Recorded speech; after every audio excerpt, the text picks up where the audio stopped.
हाँ जी। So welcome to the plaint and petition drafting course. ये इस सीरीज का पहला कोर्स है। इसमें हम सबसे पहले समझेंगे कि किस तरीके से किसी भी केस को बनाने के पहले, किसी भी केस की ड्राफ्टिंग करने के पहले उसे किस तरीके से प्रिपेयर किया जाए, है ना। तो चलिए देखते हैं प्रिपरेशन किस तरीके से होती है। तो सबसे पहले आपको क्लाइंट से प्रॉपर मैनर में फैक्ट्स लेना है। फैक्ट्स जो है ना वो बहुत ही क्लियर होना चाहिए। अगर आपके फैक्ट्स ही क्लियर नहीं है तो आपकी प्लीडिंग सही हो ही नहीं सकती। तो आपके फैक्ट्स हमेशा क्लियर होना चाहिए। फिर जब आपके पास फैक्ट्स आ जाए तो फैक्ट्स आने के बाद आपको सबसे पहले क्या काम करना है? आपको सबसे पहले उस पर करना है रिसर्च। कई लोग क्या करते हैं, ड्राफ्टिंग पहले कर देते हैं, फाइलिंग पहले कर देते हैं, केस चालू हो जाता है उसके बाद रिसर्च करते हैं। That is a wrong manner. आपको कुछ ऐसे इश्यूज होते हैं जिन पर रिसर्च पहले करना होगी, जैसे कि मेंटेनेबिलिटी ऑफ सूट। आप जिस भी फोरम में केस लगा रहे हैं, सूट लगा रहे हैं, एप्लीकेशन लगा रहे हैं, वो मेंटेनेबल भी है या नहीं, उस पर आपको सबसे पहले रिसर्च करना है।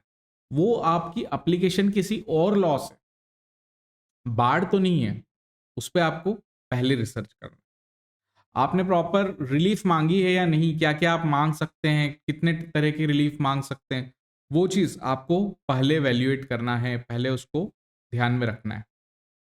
क्योंकि दावा फाइल कर देंगे उसके बाद अगर आपने उस टाइप की रिलीफ नहीं मांगी होगी ना, तो आपको वो मिलेगी नहीं, या फिर आपको बीच दावे में अमेंडमेंट करना पड़ेगा।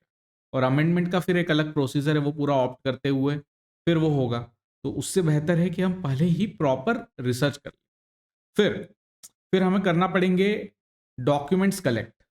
You should collect the documents whatsoever is required in the case and arrange them in a chronology। उन्हें आप लीजिए क्लाइंट से, उसके बाद उसे क्रोनोलॉजी में जमाइए। तो जो डॉक्यूमेंट्स हैं जो रिक्वायर्ड होंगे केस में, वो आप क्लाइंट से लीजिए और उन्हें क्रोनोलॉजी में जमाइए। क्रोनोलॉजी में मतलब क्रोनोलॉजिकल इवेंट्स में जमाइए कि किसके बाद कौन सा डॉक्यूमेंट बना, फिर कौन सा बना, फिर कौन सा बना, है ना, उस मैनर में। उससे क्या होगा, आपको जब आप प्लीडिंग करने जाएंगे ना, जब आप ड्राफ्टिंग करने जाएंगे, प्लीडिंग करने जाएंगे, तो आपको ईजी रहेगा। वो आपको, आप भूलेंगे नहीं, कुछ भी कोई भी स्टेप भूलेंगे नहीं। और कब कौन सा डॉक्यूमेंट एग्जिबिट हुआ, वो लाइन से जो, और कब कौन सा डॉक्यूमेंट रिक्वायर्ड है, वो सही जगह पर प्लेस हो जाएगा। नहीं तो आपकी प्लीडिंग में बहुत सारी चीजें मिसप्लेस हो सकती है, जिसका खामियाजा भी भुगतना पड़ सकता है। तो सबसे अच्छा है कि हम सबसे पहले डॉक्यूमेंट कलेक्ट करें और एक क्रोनोलॉजिकल इवेंट्स की लिस्ट बना ले, है ना, लिस्ट ऑफ क्रोनोलॉजिकल इवेंट्स बना ले। इसके बाद में हमें यह देखना होगा कि क्या उस केस में नोटिस देना मैंडेटरी है या नहीं है। ये दो तरीके से हो सकता है ना, ये दो तरीके से हो सकता है। Whether it is mandatory by law, अगर लॉ में मैंडेट करके रखा है, जैसे कि बहुत सारे एक्ट है जिनमें मैंडेट करके रखा है, जैसे 138 में मैंडेट है, जैसे कि एम्प्लॉयज कंपनसेशन एक्ट में मैंडेट है, जैसे कि सूट अगेंस्ट गवर्नमेंट में मैंडेट है। ऐसे बहुत से लॉज है जिनमें मैंडेट है, तो उनमें तो आपको नोटिस देना है और वेट करना है ना।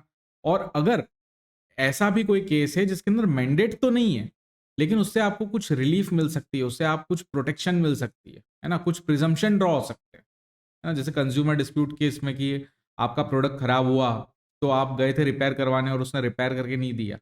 ये प्रिजम्पशन ड्रॉ करने के लिए आपको एक नोटिस देना पड़ेगा। अगर आप नोटिस दे देते हैं पहले, तो presumption will be drawn against the seller. और ऐसे और भी केसेस हो सकते हैं जिनमें प्रिजम्पशन ड्रॉ होगा, या लिमिटेशन में कई बार आपको लाभ मिल सकता है, स्पेशली कंपनीज के, इंश्योरेंस कंपनीज के केस में, जहाँ पर टीपीए के थ्रू क्लाइंट से डीलिंग करते हैं, या टीपीए के थ्रू जो है ग्राहक जो है उनका, वो इंश्योरेंस कंपनी से डील करता है, डॉक्यूमेंट वगैरह टीपीए में देता है। तो टीपीए कई बार क्या होता है, फिर से डॉक्यूमेंट मांग लेती है, या कई बार क्या है कि कोई क्यूरी निकाल देती है कि इसका रिस्पॉन्स दो, तो वहाँ से आपका फिर fresh cost of action arise हो जाता है। तो वो सी चीज़ें आपको ध्यान देना है, नोटिस देना है या नहीं देना है, वो आपको समझना होगा, है ना। ये होता है प्रिपरेशन के लिए सबसे पहले। फिर आपको कैलकुलेशन ऑफ लिमिटेशन करना है, चाहे आपका मेन दावा हो या अपील हो। तो उसमें सबसे पहले म्याद निकाल लीजिए कि आपके पास कितने दिन बचे हैं उस केस को फाइल करने के लिए, how much days are left to file that suit, है ना। वो निकाल लीजिए, जिससे कि आपको एक, वैसे तो जल्द से जल्द फाइल कर देना चाहिए, लेकिन अगर टाइम बार्ड होगा वो, ना time barred by by limitation होगा, तो आपको फिर अलग एप्लीकेशंस फाइल करना पड़ सकती है। अच्छा, इसमें एक बात और ध्यान देने की ये है कि ओरिजिनल सूट्स जो होते हैं, ओरिजिनल सूट उसमें सेक्शन 5 की एप्लीकेशन फाइल नहीं होती है, सेक्शन 5 ऑफ लिमिटेशन एक्ट की एप्लीकेशन फाइल नहीं होती है ना। लेकिन उसके कुछ एक्सेप्शन हैं। अगर किसी पर्टिकुलर स्टैच्यूट में ऐसा प्रावधान दिया है कि कोर्ट चाहे तो या ऑफिसर चाहे तो कंडोन कर सकता है डिले, तो उस एक्ट के अंतर्गत आपको एप्लीकेशन फाइल करना पड़ती है। बट सेक्शन 5 की एप्लीकेशन फाइल नहीं होती है ना। उसके बाद में आपको डिटेल कलेक्ट करना पड़ेगी सारी पार्टीज की, जिन जिन पक्षों को आप पक्षकार बनाना चाहते हैं, उनके पूरे नाम, उनकी उम्र, उनका ऑक्यूपेशन, उनका एड्रेस, प्रॉपर एड्रेस जिस पर आप उन्हें सर्व करा सके, वो आपके पास होना बहुत जरूरी है। अदरवाइज क्या होगा कि अगर आपने रॉन्ग एड्रेस, इनकम्प्लीट एड्रेस दावे में लिख दिया और उन्हीं पर आप उसकी तामीली करा रहे हो, तो क्या होगा, तामील होकर ही नहीं आएगा। जो कोर्ट समन्स भेजेगी, है ना, भले ही वो रजिस्टर्ड एडी से हो या ऑर्डिनरी मोड से हो, दोनों ही मोड से, तो वो जो है वापस आ जाएंगे विदाउट, बिना तामील हुए अनसर्व्ड वापस आ जाएंगे। तो उस केस में आपका केस डिले होते रहेगा। तो उससे बेहतर है कि आप पहले ही प्रॉपर एड्रेस पता कर लें अपने क्लाइंट से ना, मतलब डिफेंडेंट का भी उससे को बोले, अगर उसको नहीं पता है कहाँ रहता है तो ढूंढ के लाए वो, है ना। ये सारे इंस्ट्रक्शंस दें और ये सारी इंफॉर्मेशन जब आपके पास कलेक्ट हो जाएगी, उसके बाद ही आप दावा लगा पाएंगे, उसके बाद ही लगा पाएंगे। अच्छा, डॉक्यूमेंट्स की जब हमने बात करी थी, तो मान लीजिए अगर टॉर्ट्स पर बेस्ड केस है या जिसके अंदर पुलिस कंप्लेंट वगैरह भी हुई है या ऐसा कुछ हुआ है, तो उन केसेस में आपको आरटीआई के अंतर्गत भी डॉक्यूमेंट मांगना पड़ सकते हैं, है ना। अगर आपके क्लाइंट के पास नहीं है तो आरटीआई में भी मांगना पड़ सकते हैं, या फिर कोर्ट से जाकर के भी उसकी फोटोकॉपीज वगैरह लेना पड़ सकती है या सर्टिफाइड कॉपी लेना पड़ सकती है। तो ये सारी मेथड्स हैं जहां से आप डॉक्यूमेंट्स कलेक्ट कर सकते हैं, है ना। तो ये थी किस तरीके से हम किसी भी केस में प्रिपरेशन कर सकते हैं।